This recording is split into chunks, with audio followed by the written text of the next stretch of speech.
Welcome to Gear Check Games. This is part 5 of our commentary for Banjo-Kazooie. Last time we entered Clanker's Cavern, and in spite of some hardship, we managed to procure about half of the Jiggies on the world. Today we're going to get the rest of them and set out towards our next destination. I wonder what it smells like. I would prefer not to know. Given the visuals here, it doesn't look like the most well-maintained place. If you put your nose in your sink and turn on the garbage disposal... Okay, that's... after having made hamburgers, that's how it smells. Whoa! That's actually better than I'm imagining. Yeah, it probably smells like a sewer mixed with rotting fish. So, something disturbed me design-wise. Clanker's blowhole, the way it, like, flexes, even though it's made out of metal. Oh, yeah. She now has, like, biosteel, which she needs to be stopped. she's too advanced. Or you could call it magic. Ooh, nice move. Yeah. Totally on purpose. Yeah, I didn't remember having any trouble with, like, climbing up Clanker's tail in the past, but that time kind of gave me some anxiety.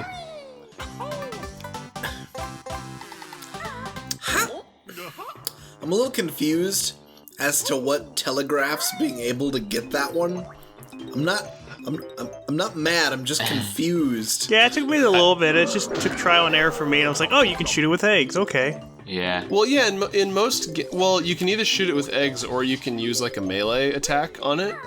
But, like, usually, you know, if I saw that in any other game, I would be like, oh, there must be, like, a switch I have to press, or maybe if I kill a certain enemy, the gate will go away.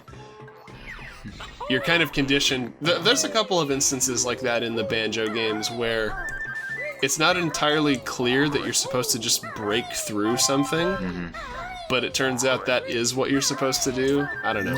Just kind of This game kind of generally is like, does it look conspicuous? Try attacking it. Does that work? If that doesn't work, try shooting an egg and see if it makes a ding sound. Yeah. Well, it kind of reminds me of, again, the bucket from Treasure Trove Cove. Yeah. Where, like, it kind of seems like the way they set it up makes it seem like there's something more to it. And then at the end of the day, like, oh, you just have to, like, fire an egg at him. Okay. So that was the Jiggy we couldn't get before inside Clanker. I love that he just said tooth. Yeah. Tooth. God. Even this is, like, worse than other games, because, like, you know, in like other games like Mario Sunshine or whatever, there's, like, a creature that's got, like, rotting teeth or whatever, and you, like, shoot at him to get the teeth to fall out or whatever. But here, the teeth are paining him, but you're not even, like, getting them out, you're just kind of disconnecting them. Yeah, you're just bending them back into his mouth. You're still, like, hanging on by, like, a tendril. Ugh. God. Let's stop talking about this subject. Good idea.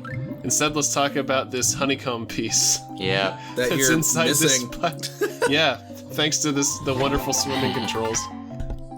That is... Like... I will never understand how anyone would be able to get that. Well, the thing you have to remember, and the thing I have to remind myself when I'm playing these games, when I get frustrated at, like, oh my god, how was I supposed to remember all these things and, like, go to all these places?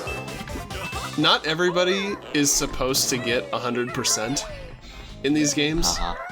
And like, it's just supposed to be like, oh, what can you find? Yeah. And you know, like, that's how you would play this if you were, like, a kid or, like, a more casual player, but because, you know...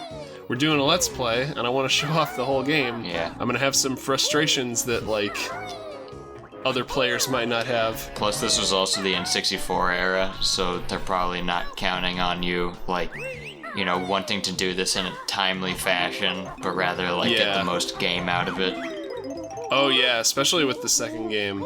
I feel like the whole, I've actually started replaying Tooie since we've been recording these episodes, and I feel like the whole mentality of, like, getting everything done as fast as quickly and efficiently as possible kind of harms your enjoyment of Banjo-Tooie, because that game is a lot more, as I'm discovering, it's a lot more just about, like, it's less about like getting a reward for everything you do and more about just like being in the worlds and like interacting with the characters and like the stuff that you do to get the jiggies and, you know, the collectibles in that game as opposed to getting them. Yeah. So, is that one of those games that, like, the quote-unquote good ending isn't necessarily dependent on getting 100% of the items? Actually, I don't think it is in Tui, because, like, in this one, there's well, there's like no, a like, change little in the ending. addendum. What's that? I don't think there is a change in the ending for In Whoa, Tui? Banjo's well, fast! either one for getting 100%. No, there is in this one because they talk about the stop and swap stuff. Can you just Oh, exit right, the yeah. level? Well, no, I don't think you can save and quit, but I don't think you can exit I the. thought you can exit the level. Can you? I thought.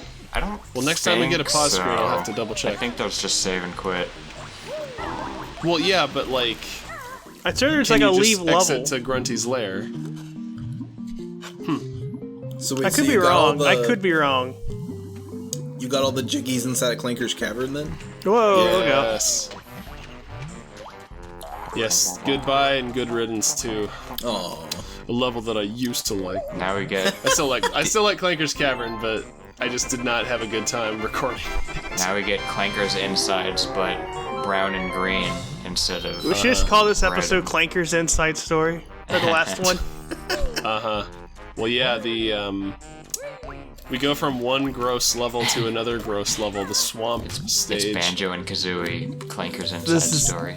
This is my swamp now. God, I hope you got your malaria shot. don't worry, I'm sure Banjo is a well-vaccinated boy. Yeah, when do we ever get a swamp level in Mario? Or a level where you go inside a robot shark and swim around in poop water? Well, in the new Super Mario Brothers games, they always have those like forest levels that are like vaguely Oh, yeah. swamp themed with like the purple goo. The jungle level with just- purple water. It's just not gross enough, you know? Yeah, that water needs to be brown. What's a guy gotta do to get a gross level around here? That's like the one Grunty's Lair jiggy that I always forget to pick up because you have to go back for it. And by this point in the game, you're starting to, or at least we will soon be starting to find like the warp cauldrons, because every time you restart the game, you have to Just you enough. spawn at the beginning of Grunty's lair. 300. So that's why they have the warp cauldrons for you to like get back to the level that you were playing in a timely fashion. Grunty over here T-posing for dominance. Yep. Grunty Cauldrons, or Warp Cauldron, is a great name for like a chiptunes band. Here I try to demonstrate that you can kill this fish with eggs So badly. probably about a year ago, my brother let me borrow his Xbox, and Dan and I discovered that this is my favorite mechanic in the game, is fart using- eggs. What, terrorizing innocent fish with eggs? That too. Nice. I think the person who came up with the idea of Brentilda and just the general end game challenge that this all feeds into has like publicly apologized for it, saying it was like a terrible mechanic. Old And like I hag can kind monthly. of see it, but at the same time, I don't know. This is just part of like it's part of what makes Banjo-Kazooie what it is. Just this ridiculous like you have to get to know the villain in order to be able to defeat her. Oh, you can't kill her. You murdered that fish! I like He how had a everything in this family! game screams when it dies. Yeah, just Grant Kirkhope crying out in pain. I think one of the ones that disturbs me most is when you destroy the little crabs and they break into a million pieces. Oh yeah, we totally glossed over that. yeah. But like some of the enemies in this game, especially like the more insectoid ones, I guess, they just like explode into little gourd bits. Yeah, that's like something Which, out again- of Conker's Bad Fur Day. Yeah. again, ESRB, were you paying attention when you rated this game? And it doesn't count because they're bugs. Yeah. Or maybe Rare just had like a really persuasive like bribe thing going, like, hey, we really need that E rating, but we couldn't stop ourselves from putting all this like raunchy crap into the game. Speaking of which, one of the possible answers that I unfortunately didn't get for that trivia bit was Gruntilda's party trick. If you're lucky, you'll get a scary striptease as the given answer. Spooky. Uh-huh.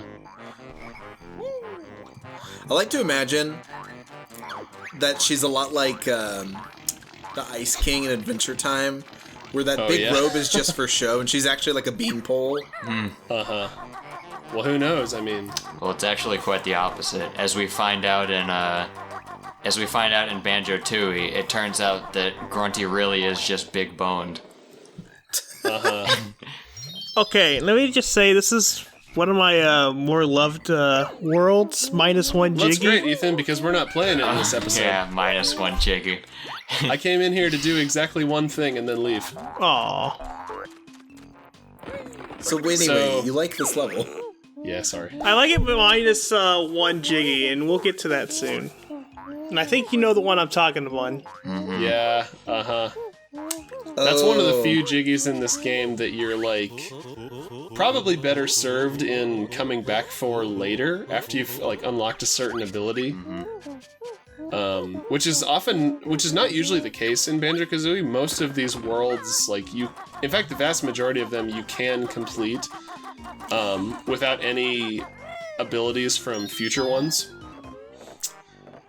But Bubblegloop Swamp and Freezeezy Peak, the next world after it, are like the only examples where you don't need a skill from a future world in Bubblegloop Swamp, but in Freezeezy Peak you do need to go to like the next world over and get something before you can get all of the Jiggies.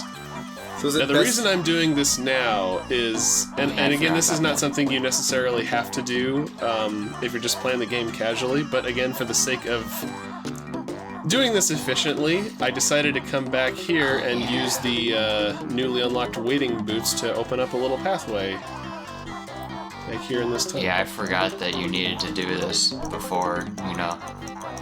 Uh-huh. Well, because, like with Mumbo's Mountain, there's going to be another transformation in this level.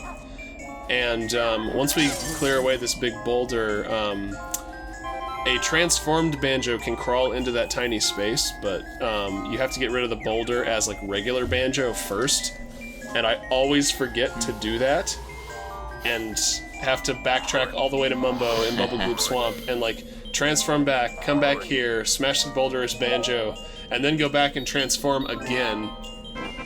Do you have to turn into Snowgator? Yeah, Snowgator. Snow... Snow Ant? Snader. I don't know. all of the transformations in Banjo-Kazooie are just some variation on Ant. Yes. I got the boots. Fire ants. Got the goofy boots. Yeah. Yeah, they made the boots a lot bigger in Banjo-Tooie and kind of changed Kazooie's animation. I really like that song that plays when you use those. What kind of an instrument is that supposed to be? Like a bass of some kind? I don't know. A jaw string. That was a joke. Yeah. And in the world of Banjo-Kazooie, anything and everything can be used as an instrument. Or rather, the world of Grant Kirkhope, as we'll find out with the percussion frogs for Bubblegloop Swamp. Yes. So yeah, look forward to that. See you next time. See ya. Boy. Bye.